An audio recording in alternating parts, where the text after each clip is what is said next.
Hi, I'm Deboki and this is Okie Dokie Boki, and today I am going to be going over some of my reading highlights and lowlights for 2018.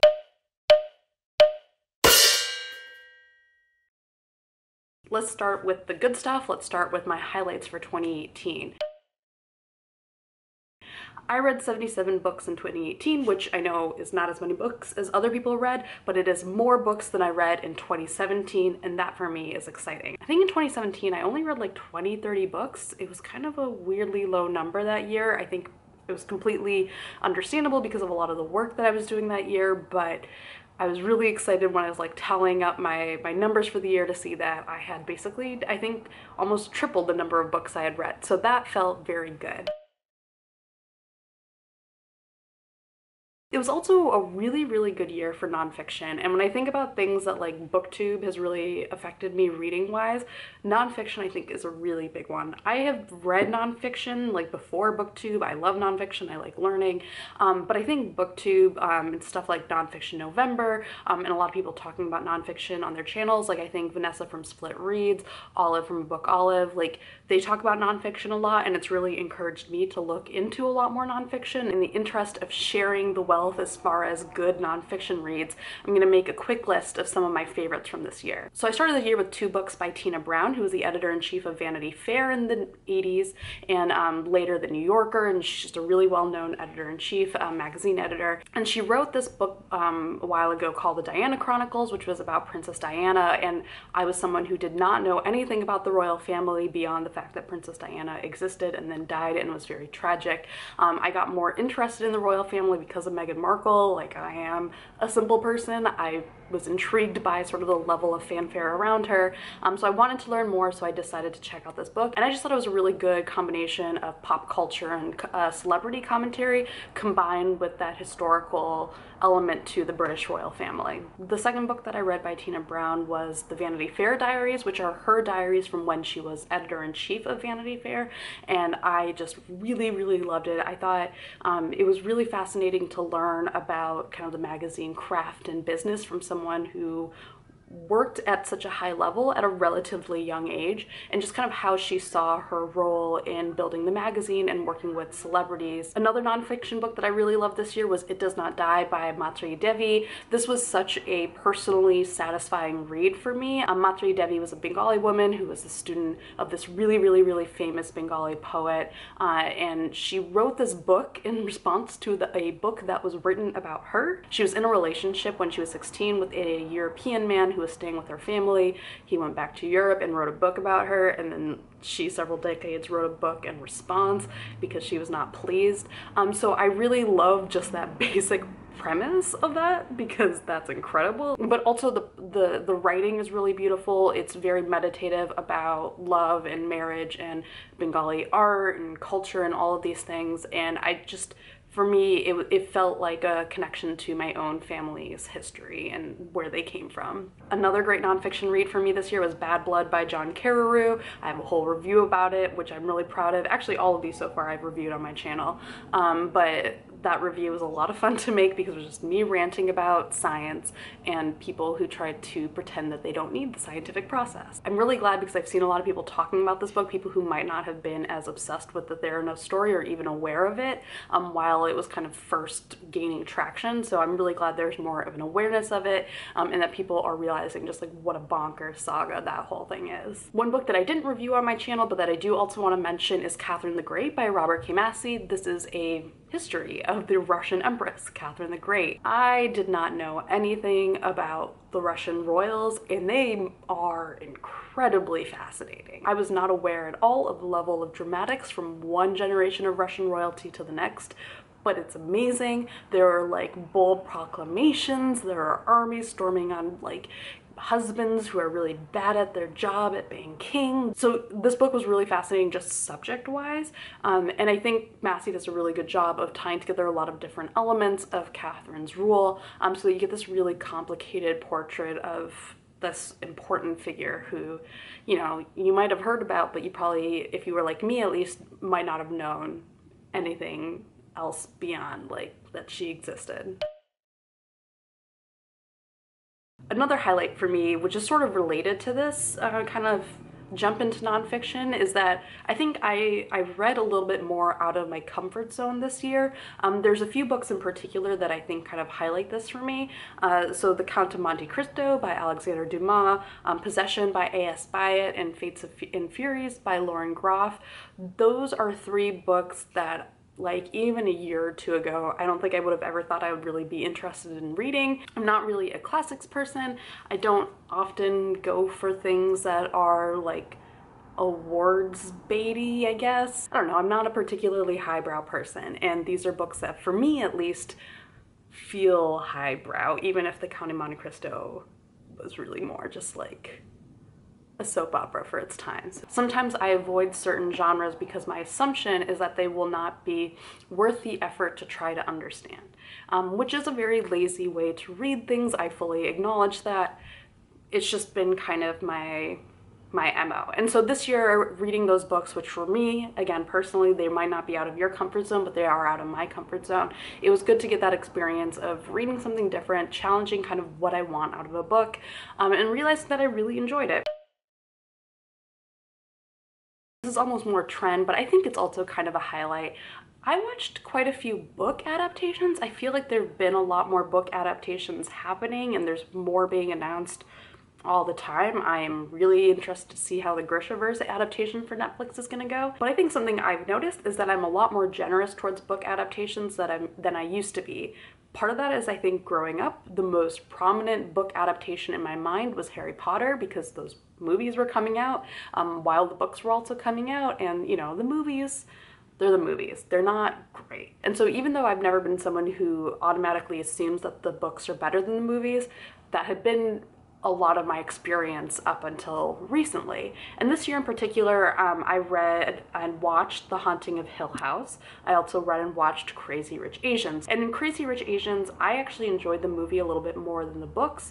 There's a lot that's left out, obviously, in the movie, and I think it's a shame that it's not in there, again, because, you know, the way that you always want a lot of those details from the books to show up in the movie, but I thought it was a much more tightly told story than the way that the books were written. The Haunting of Hill House is obviously very different from the book. I read the book after watching the show. I thought the show was really, really good. The last episode, not so great, but they were really interesting to read and watch, kind of related to each other, because it was interesting to see how they decided to take the book and turn it into something, you know, rooted in that story, but also turn it into something completely different. Not all of the adaptations I watched this year were great. I complained at length about the Guernsey Literary and Potato Peel Pie Society movie that was posted on Netflix. I haven't read that book, and I don't really have any interest in it because I continue to question some of the choices that were made plot-wise. But overall, the point I'm trying to get to is that I'm very excited about adaptations this year in a way that I think I didn't fully understand, and I think I actually am starting to love adaptations overall. I don't need to see every book that I read on a screen, but I think what's cool is to see what differences happen when you translate something from one medium to another. One of my goals last year was just to accept that I was not going to be a consistent Goodreads user, and just to let myself give up on it, because I don't like the interface. There's a lot of things about the community around it that I like.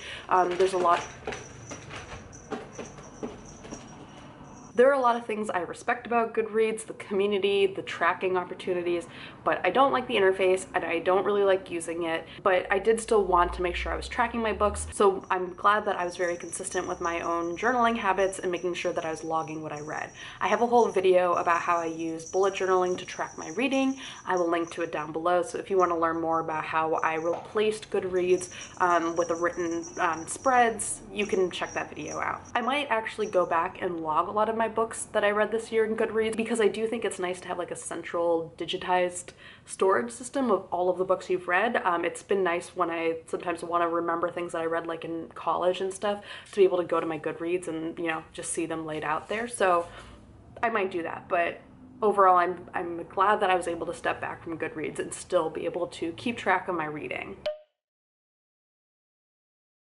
Another highlight for the year that is not specifically book related but is relevant to this channel was getting to go to BookNet Fest in September. it was really awesome. Like, for a lot of reasons, I haven't been able to, you know, be as consistent with making videos the past few months, and it's been a little bit frustrating for me to not be able to feel like kind of as connected to BookTube and the community and all that stuff. But having something like BookNet Fest where I got to like go somewhere and meet people and talk to them and see all these people whose videos I've watched online, you know, see them in real life and meet them and stuff, that was really awesome. And I'm really glad I went, and I'm really looking forward to going again. So if you're debating BookNet Fest for 2019, I highly recommend it. It was a really, really great experience. Now moving on to the not as great things. I don't have too many complaints about the year, but the ones that I have kind of range from very trivial to like things that I'm like legitimately frustrated by. So let's start off with like one that's like fairly trivial. There's a lot of conversations in the book world about unlikable characters. I find these conversations often very boring because to me, I don't care if the character is likable or not, I just care if they're compelling. And that's not related to likability a lot of the times until, like, you know, a character becomes unlikable enough that it overrides anything that makes them interesting to read about. And so I often find these conversations to kind of just be different iterations of that same thought process for a lot of people, but just that we get hung up on people using unlikable as a term to like dismiss a book entirely. But I have found what I think is my personal exception to my own thought process, and that is romance novels. I think romance is the one genre where it's very, very, very, very difficult for me at least to get into a book if I do not find the protagonists likable.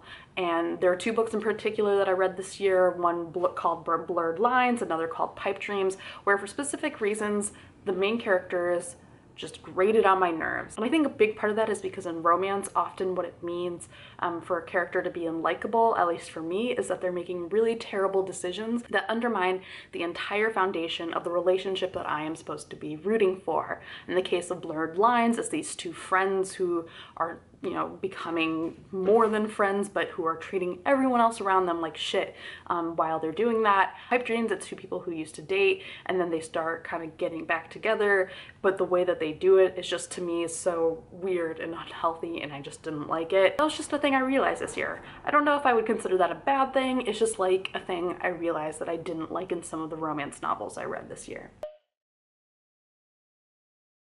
Another sort of disappointment for me was that earlier in the year I had decided that I wanted to try to do the Book Riot 2018 Read Harder Challenge. I wanted to do the Read Harder Challenge because I wanted to get out of my comfort zone reading wise, you know, related to one of my highlights.